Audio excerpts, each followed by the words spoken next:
beware, you're in for a scare.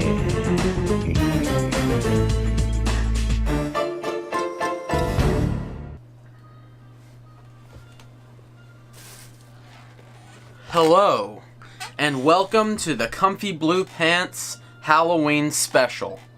I'm David, or Comfy Blue Pants, and today we're going to indulge in a little spooky Halloween treat. That's right, today we're going to be watching Goosebumps, a favorite childhood classic of mine and a guilty pleasure of mine now as an adult, because it's not that good of a show. It's really not that good. Before we kick things off, let me set the scene here. In today's episode of whatever this is, we're going to be covering the Night of the Living Dummy trilogy. Night of the Living Dummy 2, Night of the Living Dummy 3, and Bride of the Living Dummy. For some reason, the TV show creators started off with Night of the Living Dummy 2 rather than 1. I don't know why, but don't have much time to question it, so we're going to get right into the view of the episode.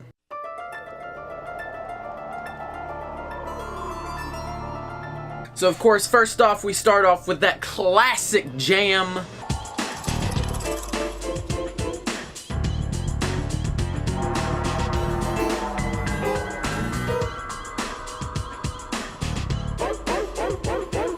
Just a really good song for a kid's show, honestly. It's a very memorable, catchy tune. Then we jump right into the episode with a really bad opening shot of the house that's pointed directly at the sun for some reason.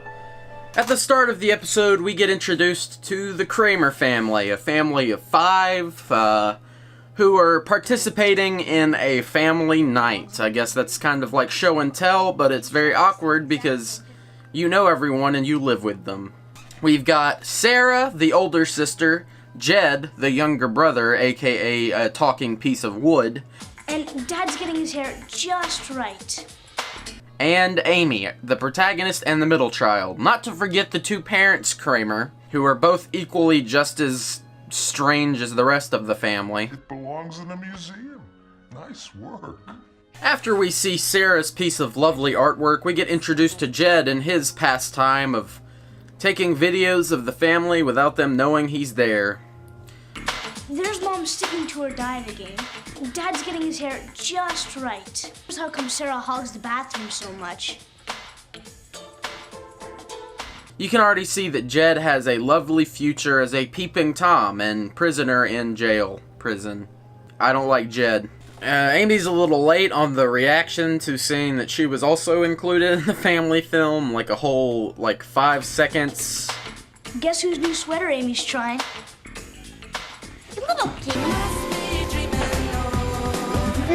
After we get to see Jed's little short film, we get introduced to Amy and her love of ventriloquism, which really does tell you that this is a fictional TV show because no one under the age of 40 is into ventriloquism. And anyone who is into ventriloquism is a serial killer.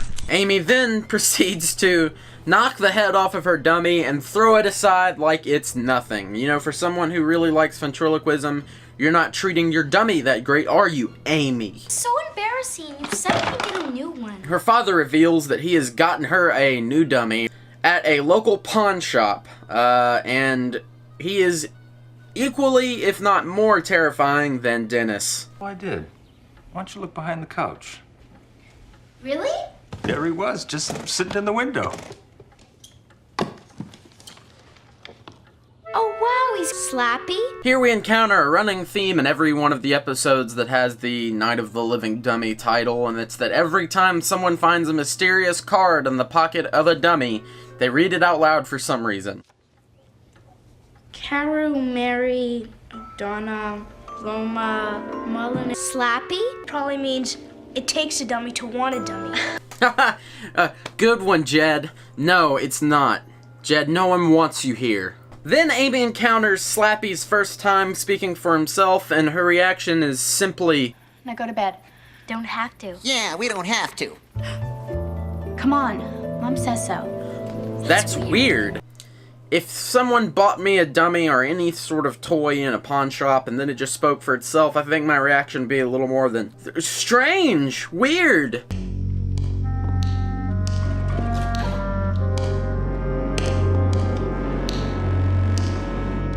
We then get one of the first scenes where we can see that Slappy can just get up and walk around on his own, which is creepy, but also just the way the scene is set up is kind of dumb.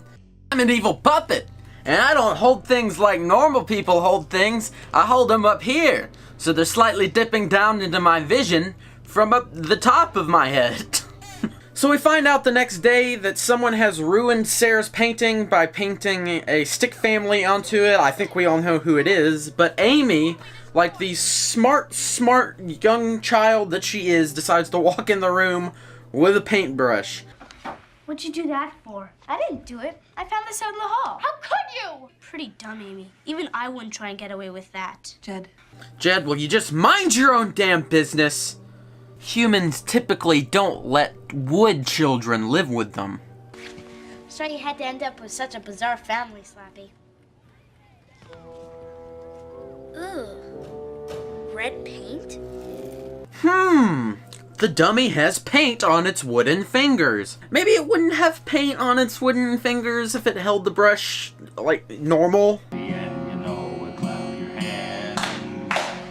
If you're happy and you know it, clap your hands. I think Dad might have picked that guitar at the pawn shop a few days ago too, because he just does not seem to know how to play at all. Things start out at family night innocently enough. Little did we know that Slappy's bringing the heat. So what did you think of Dad's song? That was your dad? Well, what a relief. I thought the cat got stuck in the dishwasher. How about that mother of yours? She went to a store and asked the clerk if he had anything her size, and he told her to try the freight elevator. All right, the dummy made me do it. I wouldn't laugh. You're such a booger brain. You tried to grow an eggplant by burying a chicken. After they pry Amy from Slappy's, Easy on the back puppet entrance, kids. Come on. Get it. Come on. they decide to ground her for her insolence. That's enough. Up to bed and take the dummy with you. Insolent child, blaming a puppet for your insolence. Maybe I am crazy, but not crazy enough to let you do the talking for me. Next we see that Amy is spending the day with her friends, making a poster for the dance, just doing things that young ladies do, like talking about boys and wearing clothes that look extremely 90s. Alicia, what have you got there? Dolls, This next scene is just a catastrophic chain of events all around. You know what, let's just let it play out. Yeah, tell me about it. Amy, You're in big trouble. Who said you could go into my room and steal my markers? I didn't steal them. You're just borrowing them. Well, you're using them up. You never even asked. I told you to stay out of my room. To stay out of my life. Alicia, don't touch that. Hey, Margot, you can forget about Shane. He thinks you got a face like a can of worms. Amy! He's funny. Ow! Hey, he won't let me go. Amy, cut it out. Stop it. Let her go. Let me go. Help me. Let me go right now. Help me. You can just tell that this girl is in puppet danger. Are you alright? Stay away from her. What is going on up here? Sabi grabbed the leash and he wouldn't let go. Margot seems to really like to repeat things for emphasis. You're such such a a liar! liar. A big fat A big fat liar! I don't ever want to see you again. Not ever. Amy tries to plead with her family, telling them, I can't help if my dummy is haunted or something. I'm not making this up. Can I watch TV now? I just hate this kid. He's bad at acting. Look at that ugly head. Once again, Slappy's on the move and prowling the night, looking to cause trouble, and we get this pretty funny entrance to the scene where you can kind of see his shadow like wobbling across the screen.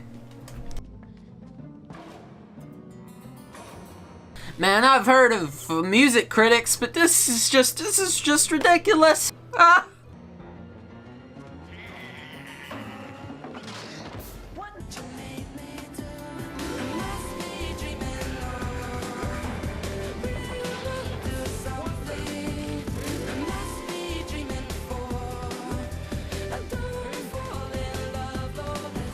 Once again, blamed for Slappy's evil doings and attempting to defend her honor to her family, Sarah finally decides to rid herself of Slappy's evil presence. And what do you do with something that's possessed? Do you burn it?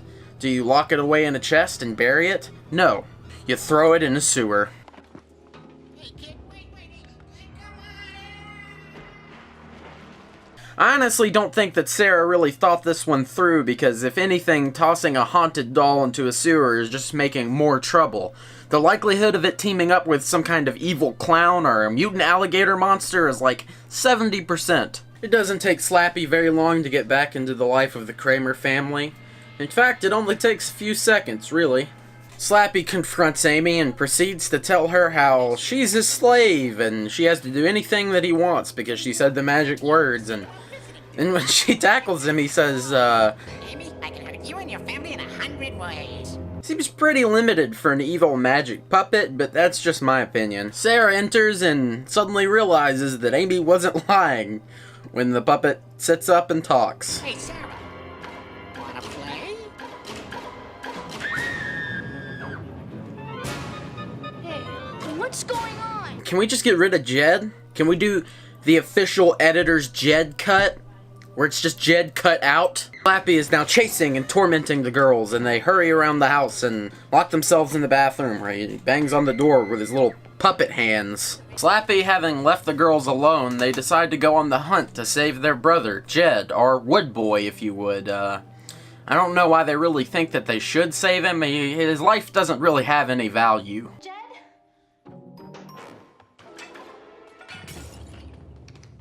Yoo-hoo! Looking for somebody? Slappy's surprisingly fast for a puppet. They don't show him moving, but I imagine that he moves like one of those like possessed people on all fours in like a spider formation, like.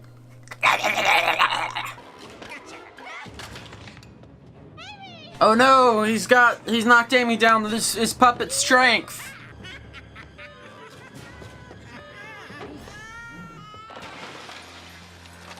Slappy is taken down once and for all by who they assume to be Jed. A green mist flies out of his ceramic puppet head and the day is saved.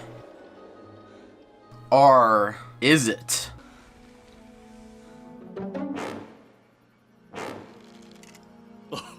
It's good to be back in the family again. So that's Night of the Living Dummy 2, or 1, in the trilogy on the TV show. A pretty enjoyable little piece of television, but definitely something that you don't want to watch 5 or 6 times like I've done. I hope you enjoyed this video. I enjoyed making it. I had a good bit of fun making it. Thanks for watching. This is Comfy Blue Pants, and be careful and watch out for dummies. I don't know what this is. This is just been on the desk in my room for forever. So